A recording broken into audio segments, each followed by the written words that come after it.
wrong. I overthought you I can't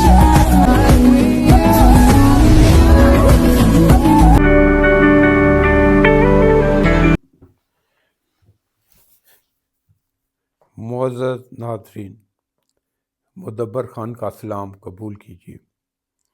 السلام علیکم۔ ہمارا آج کا موضوع ہوگا ارننگ وومنس، وہ عورتیں جو اپنے پیروں پہ کھڑی ہیں،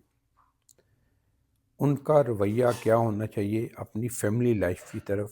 اپنے ہسبینڈ کی طرف۔ دیکھیں، اسلام نے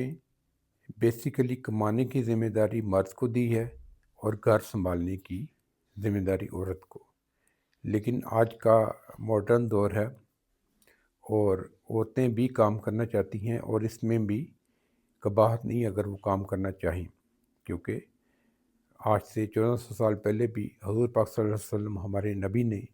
جس خاتون سے شادی کی تھی، حضرت خدیجہ رضی اللہ تعالیٰ عنہ، وہ بھی ایک ورکنگ لیڈی تھی جو تجارت کرتی تھی۔ تو عورتوں کے کام کرنے میں کوئی قدغن نہیں ہے اسلامی نقطہ نظر سے۔ اچھا، اب یہ ہے کہ جو عورت کام کرتی ہے تو اچھی بات ہے، تو اس صورت میں پھر ہسبینڈ کو اس کا ساتھ دینا چاہیے، اس کو سپورٹ کرنی چاہیے، گھر کے معاملات کو دونوں مل جل کر ہینڈل کریں، جس میں ہاؤس ہولڈ ورکس ہیں اور بچوں کیا ٹریننگ ہے، ان کی گرومنگ ہے، ان کی سکولنگ ہے، یہ سارا مل جل کے وہ کریں۔ اور اگر وہ زیادہ خوشحال ہیں، آپ نے ہیلپر رکھ لیں اور اپنے گھر کو مینیج کریں۔ لیکن اس کے ساتھ ساتھ میں ایک نصیحت کروں گا ورکنگ وومنس کو، ارننگ اور کامیاب عورتوں کو،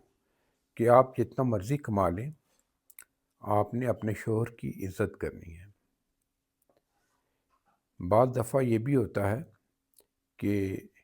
خاتون کی کمائی بڑھ جاتی ہے، شوہر کی تنخواہ کم ہوتی ہے،